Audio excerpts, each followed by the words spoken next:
Pirmkārt, ir svarīgi uzsvērt, ka projektā skola piedalās kā organizācija, kā kopums. Nevis piedalās tikai atsevišķi skolotāji vai atsevišķi skolēni. Ir svarīgi uzsvērt, kad skola kā organizācija, kā kopums.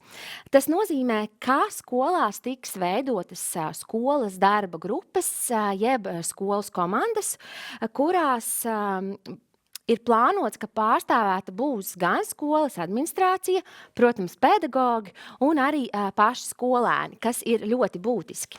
Plānojam, ka šī komanda varētu sastāvēt no aptuveni 8 cilvēkiem, un tās uzdevums būs kopīgi plānot, īstenot dalības skolas projekta aktivitātes gan skolā, gan vietējā kopienā, ņemt aktīvu dalību pedagogu profesionālās pilnveides pasākumu kopumā un iegūtās zināšanas un prasmes nodot tālāk, primāri savas skolas ietveros.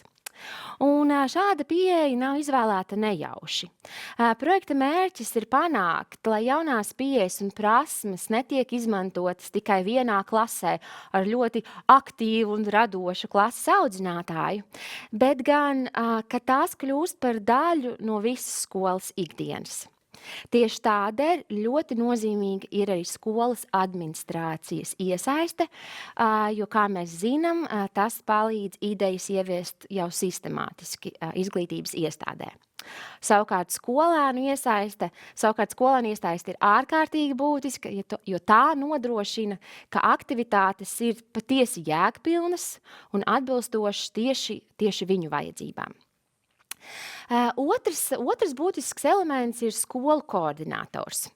Katrā skolā tiek nozīmēta viena galvenā kontaktpersona, skolas koordinators. Viņš vai viņa ir atbildīgs par projekta norises koordinēšanu konkrētajā šajā dalībskolā un regulāru komunikāciju ar projekta komandu. Un ko tas īsti nozīmē praksē? Koordinators organizē skolas komandas darbu, nodrošina informācijas apriti skolā, seko līdzi projekta aktivitāšu īstenošanai un ir tas galvenais saziņas posms ar projekta īstenotājiem. Svarīgi, ka koordinators nav viens pats, koordinators ir daļa no šīs skolas komandas. No projekta komandas puses arī ir paredzēts atbalsts visā projekta īstenošanas gaitā.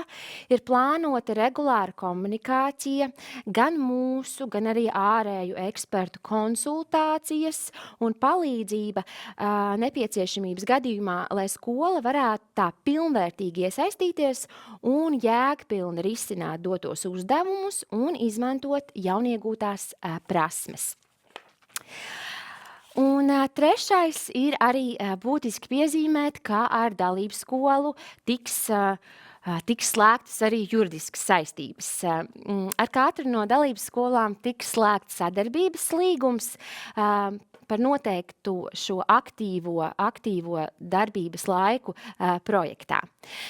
Un šis sadarbības līgums ir būtisks, jo tas nosaka skolas iesaisti projektā, tas definē pienākumus un atbildības, gan jūsu, gan arī mūsu, un nodrošina tādu skaidru sadarbības ietvaru visā šajā projektā.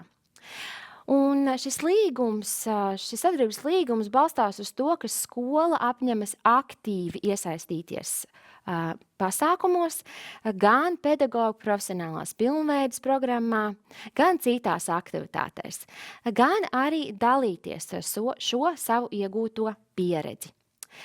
Svarīgi, ka projekts paredz arī ilgtermiņa ietekmi. Skolām ir motivācija turpināt izmantot iegūtās metodes un nodot tos tālāk citām skolām arī pēc projekta noslēguma.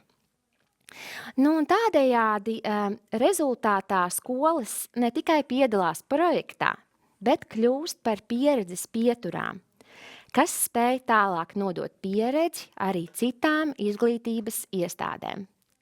Dalības skolām visticamāk nebūs atbildes uz visiem pareizajiem jautājumiem, tomēr dalības skolas būs iemācījušās, kā uzdot šos pareizos jautājumus.